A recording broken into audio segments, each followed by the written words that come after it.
네, 안녕하십니까. 초등학교 5학년 친구들, 오늘은 초등사회 5학년 2학기 2단원 21차 시 6.25 전쟁으로 사람들이 겪은 어려움을 알아봅시다를 공부해 보도록 하겠습니다.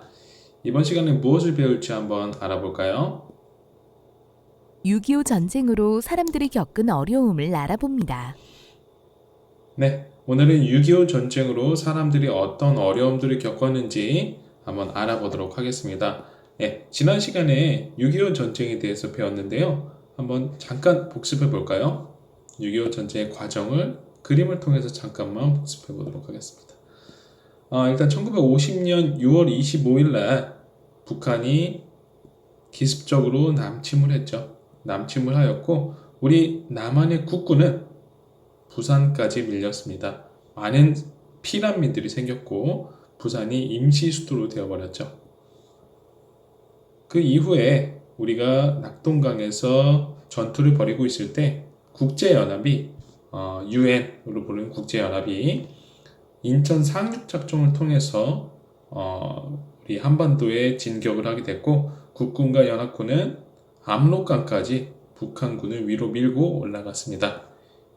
그때에 미국이 본인들의 국경에 닿는 것들을 경계시한 중국이 참전을 선언을 하게 되었고 다시 서울을 뺏기게 되는 상황이 발생합니다. 그래서 지루한 전투를 계속하다가 결국에는 1953년 7월에 북한과 남한은 정전 협상을 맺게 되고 지금 그 선이 휴전선이 되어서 지금까지 전쟁을 쉬고 있는 휴전 상태가 이어지고 있습니다. 그래서 오늘은 6.25 전쟁으로 사람들이 어떤 어려움을 겪었는지 한번 보도록 할 거예요. 한번 글을 볼까요? 6.25 전쟁 중에 국군과 국제연합군뿐만 아니라 많은 민간인들이 다치거나 죽었고 가족이 흩어져서 서로 생사를 확인하기 어려운 경우가 많았습니다. 그렇겠죠. 그때 당시에는 피란을 하면서 너무 급박한 상황이고 너무 혼란스러운 상황에서 가족들이 뿔뿔이 흩어지는 경우들이 있었어요. 어, 내 아이를 조금 더 안전한 곳으로 보내기 위해서 흩어지는 경우들도 있었겠고, 또 막 폭격과 폭탄이 쏟아지는 곳에서 각자 살기 위해서 뿔뿔이 흩어지는 경우들도 있었겠지. 네. 그리고 많은 폭격들과 그리고 엄청나게 많은 총알들이 퍼부어지는 그 상황 가운데서 우리 땅은 황폐해졌고 건물이나 도로, 철도, 다리 등의 국가의 근간이 되는 아주 중요한 시설물들이 파괴가 되었습니다. 그래서 복구되는데 많은 시간과 비용이 들었습니다. 또한 피란을 가지 못한 사람 중에는 피란 가서 저 밑으로 부산으로 내려가고 이렇지 못한 사람들 중에는 또 다른 고통을 받았어요. 거기는 이제 어떤 지역을 어떤 군대가 점령을 하게 되는데 그게 북한군일 수도 있고 우리 국군일 수도 있어요. 음. 근데 이제 그 지역을 어떤 군대가 점령할 때마다 야, 이제 북한군의 경우에는 야, 너네 국군이 이제 여기를 점령하고 있을 때 너 국군에 도움을 줬지? 하면서 총살하는 경우들도 있었고 또한 국군이 점령할 때도 마찬가지예요. 우리를 지키는 국군이었지만 우리 나라를 지키는 국군이었지만 그 국군이 그 지역을 점령했을 때 그 주민들한테 너 북한 도와줬지? 너 아주 우리나라를 뒤집어 버리려는 나쁜 세력이구나 하면서 반대로 또 우리 국민을 총살하고 못 살게 굴고 그런 경우들이 또 있었습니다. 그래서 국군이나 북한군에 도움을 줬다고 죽거나 고통을 당하는 경우가 또한 많았습니다. 또한 전쟁 중에 가족이 서로 헤어져서 만나지 못하는 이상 가족들이 생겼고 부모를 잃은 전쟁 고아들이 수없이 생겨났습니다. 자, 이상 가족은 북한과 남한으로 떨어져서 휴전선으로 막혀서 생긴 이상 가족도 있었고 남한 내에서 서로 어디에 있는지 찾을 수가 없는, 지금처럼 인터넷이 발달되고 전화가 발달되고 그런 시대가 아니었기 때문에 그냥 떨어져 버린 거야. 우리 같은 대한민국이라는 곳에 사는데 떨어져서 찾을 수 없는 이산 가족들도 물론 생겼습니다. 또한 부모를 잃은 전쟁 고아들이 수없이 생겨났습니다. 피란 중에 또한 피란을 가지 못했는데 부모님이 어떤 뭐 군대에 끌려간다든지 아니면 전쟁으로 인해서 이제 돌아가셨다든지 그런 여러 가지 상황들로 인해서 부모가 없는 전쟁 고아들이 수없이 생겨났습니다. 그 전쟁 고아에 관한 영상 잠시 보도록 할까요?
네. 그래서 지금 같은 경우에 여러분들은 의식주에 대한 고민들은 하는 친구들은 거의 없다고 생각이 들어요. 그렇지만 그때 당시에 이제 전쟁 고아들, 아주 어린 친구들도 있었고 여러분들 같은 초등학생 같은 친구들도 있었는데 그때 당시는 의식주 자체가 해결이 안 돼서 그들이 많이 고통을 당했다. 네. 이제 밑에 사진들을 보면 우리 그때 당시 6.25 전쟁 때 파괴된 건물들이나 국가의 중요한 시설물들에 대한 사진이 나와요. 이제 6.25 전쟁 직후 폐허가 된 서울중앙청의 모습인데요. 서울중앙청은 어떤 곳이었나요? 서울중앙청은 옛 조선 총독부 건물이랍니다. 이 건물은 6.25 전쟁 중에 파괴되었습니다. 이후 이 건물은 보수되어 국립중앙박물관으로 쓰이다가 철거되었습니다. 네. 이제 일제시대 때 조선을 통치하기 위해서 만들어진 조선 총독부 건물을 해방되었을 때 우리가 광복을 맞았을 때 철거하지 않고 서울의 이런 중앙청으로 서울에 어떤 여러 가지 나라 일을 하는 그런 건물로 쓰다가 6.25 전쟁 직후에 이렇게 폐허가 되었고요. 그 이후에는 이제 박물관으로 쓰이다가 지금은 완전히 철거를 했죠. 네, 그때 당시에 폐허가 된 서울중앙청의 모습입니다. 좀 더 크게 자세히 볼까요? 네, 아주 이렇게 쑥대밭이 된 서울의 모습입니다. 지금은 아주 상상할 수도 없는 모습이지. 또한 6.25 전쟁으로 또 많은 문화재들이 파괴되었는데요. 서울에 있는 덕수궁이 파괴된 모습입니다. 그때 당시 여러 포탄, 총알 이런 것들로 이런 식으로 우리가 자랑했던 이런 문화재들이 파괴되는 경우들이 굉장히 많았습니다. 네, 그래서 6.25 전쟁은 남북한 모두에게 잊지 못할 정신적이고 물질적인 상처들을 또 남겼습니다. 또한 전쟁의 상처를 회복하는 일은 바로 뭐냐면 남북한이 평화통일을 이루는 것, 그것까지 우리의 과제로 또한 여러분들의 과제로 남아 있다는 겁니다. 여러분들 꼭 이 교훈을 꼭 기억하셨으면 좋겠습니다. 여기 밑에 보면 표가 나와요. 6.25 전쟁의 피해 영향을 숫자로 표시한 건데요. 글을 볼까요? 6.25 전쟁으로 한국군은 62만 명, 군인만 해서 62만 명이 죽었어요. 엄청난 숫자예요. 국제연합군은 16만 명, 엄청나게 많은 숫자입니다. 이것도. 더 놀라운 건 북한군은 93만 명, 중국군 100만 명 이상 사망하거나 부상을 당하거나 실종이 되었습니다. 이제 군인만 이렇게 피해를 당했으면 물론 이것도 안타까운 거지만 조금 더 심각한 건 민간인 피해가 굉장히 많았던 거예요. 군인이 아닌 그냥 민간인, 남한에서 100만 명, 북한에서 150만 명이 사망당하거나 부상, 실종되었고요. 전쟁 고아는 얼마나 생겼냐? 10만 명이나 전쟁 고아가 생겼고 이산 가족은 1000만 명이 발생을 했습니다. 그래서 남북한 인구의 절반이 넘는 사람들이 피해를 입었다는 거, 여러분들 표를 보도록 하겠습니다. 그래서 인명 피해, 사망과 부상, 실종을 포함. 사망은 이제 돌아가신 거, 부상은 다친 거, 실종은 사라진 거 여러분 잘 알고 있죠. 그래서 민간인은 이런 숫자들 여러분들 그 표를 잘 보시고 기억해 두시면 되겠습니다. 그럼 6.25 전쟁이 우리에게 남긴 교훈은 무엇일까요? 교훈은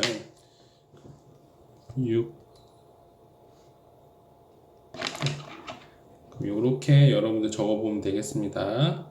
자, 6.25 전쟁으로 인해서 인적, 물적 피해, 인적인 피해, 어떤 사람의 피해가 많고 물적, 어떤 물질적인 피해가 굉장히 많았고 현재도 고통받는 사람들이 있습니다.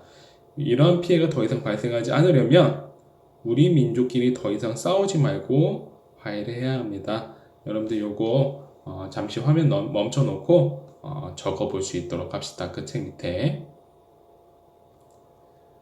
네, 좋습니다. 그러면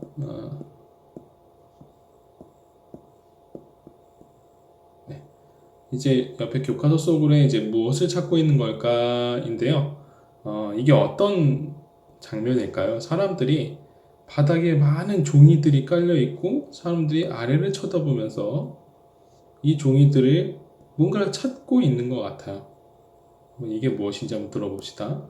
무엇을 찾고 있는 걸까? 1983년 한국방송공사는 이산가족 찾기 특별 생방송을 진행했다. 이산가족 찾기 특별 생방송은 1983년 6월 30일부터 11월 14일까지 136일 동안 이어졌는데 10만 952건의 이산가족 찾기 신청이 있었고 그 가운데 1만 189명이 가족을 만났다. 이산가족을 찾습니다 기록물은 유네스코 세계기록유산과 기네스북에도 올라있다.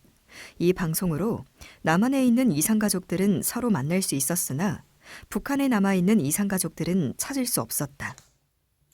그때 당시에는 지금과 같이 이제 통신, 핸드폰이나 인터넷 같은 것들이 발달하지 않았기 때문에 자신의 가족의 인적 사항들을 종이들이 빽빽히 써서 특징과 어떤 이름들을 빽빽히 써서 이렇게 신청을 한 거예요.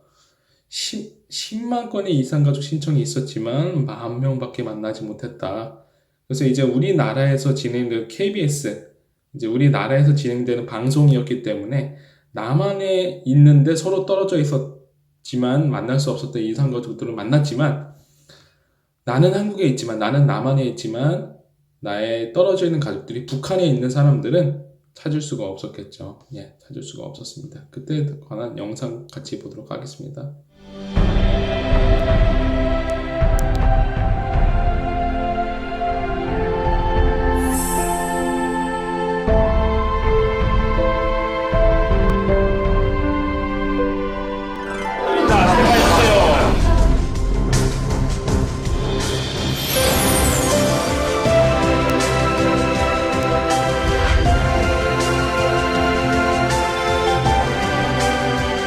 정말 가족의 사랑이 얼마나 중요한지 이렇게 전쟁을 통해서 다시는 헤어지도록 하면 안 되겠다 하는 이런 강력한 평화를 향한 열망을 보여주고 있다는 점에서 굉장히 독창적이고 세계 인류 국민들의 입장에 봐서도 큰 가치가 있다 이렇게 유네스코가 평가를 했다고 봅니다.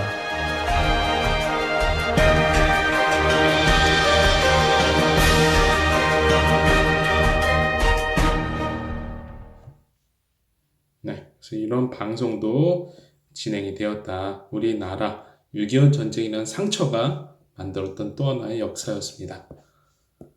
자, 그러면 이제 마지막으로 피란민의 생활을 알아보도록 하겠습니다. 이제 그거 사진을 보면서 피란민, 난리를 피한 사람들, 그러니까 전쟁 때문에 자신이 살던 곳을 떠나서 다른 곳에 이동했던 피란민들의 생활을 한번 알아보도록 하겠습니다. 한번 들어볼까요? 대한민국 동남쪽 가장 끝부분에 자리 잡은 부산은 6.25 전쟁이 일어난 후 1000일 동안 대한민국의 수도였으며 피란민의 삼터였다. 100만 명이나 되는 피란민이 갑자기 몰려들어 산비탈에 판잣집을 짓고 살았다. 수도와 전기가 없었으며 물 2동이로 며칠을 버텨야 하는 힘겨운 생활이었다. 하루하루 힘들게 생활하면서도 배우려는 학생들과 가르치려는 교사가 있었고 서로 어려움을 나누며 전쟁 고아를 돌보는 사람들, 삶의 터전을 함께 꾸려간 사람들이 있었다. 사람들이 갑자기 이제 북한군을 피해서 내려오면서 부산은 1000일 동안 거의 3년 넘게 대한민국의 수도였죠. 그리고 많은 피난민들이 몰려와서 살았던 삼터였습니다. 그래서 이제 산비탈에 판잣집을 살고 살았으며 여러 가지 생활 모습들을 보면 참 어려웠지만 눈물 났던 그런 생활 모습을 우리가 글로 알 수 있었습니다. 사진들을 보면 이제 이런 사진들이 있습니다. 그래서 피난민 수용소 식사 준비, 피난민들을 이제 모여 살게 했던 피난민 수용소를 지어서 이렇게 사람들이 식사 준비를 했었고요. 이렇게 보따리 등을 들고 아이들을 끌고 자신의 집을 버릴 수밖에 없었겠지. 내려왔던 그 부모님들의 심정과 그 당시 사람들의 심정을 여러분들이 생각해 봤으면 좋겠습니다. 또한 거기에서 이제 전쟁이 났다고 배우는 것들을 포기할 수 없었던 사람들은 선생님이 되어서 가르치기도 했고 학교에 천막을 지어놓고 장소가 없었기 때문에 천막을 지어놓고 거기서 배우고 가르치고 그렇게 했었습니다. 이제 부산국제시장, 여러분들 이제 어떤 영화로도 만들어져서 유명해진 이름인데요. 피란민들로 가득 차서 여기서 어떤 가게를 열기도 하고 또한 거기서 여러 가지 물건들을 살면서 희로애락을 나눴던 그런 모습이 담겨있는 부산국제시장입니다. 네, 그렇게 해서 피란민들의 생활 모습까지 오늘 우리가 알아봤습니다. 오늘은 6.25 전쟁으로 사람들이 많은 인적인 피해와 물적인 피해를 겪었고 그거에 대한 교훈은 우리가 많은 피해가 있었기 때문에 다시는 그 역사를 반복하지 않기 위해서 남북한이 화해를 해야 한다는 거 우리가 교훈으로 배웠습니다. 네, 좋습니다. 다음 시간에 이제 새로운 이제 단어로 넘어가게 되고요. 여러분들 이제 단원 마무리 등을 통해서 여러분들 이 단원을 통해서 배운 내용들 잘 정리하고 이제 마무리하셨으면 좋겠습니다. 네, 오늘 수업 마무리하도록 하겠습니다. 수고 많으셨습니다.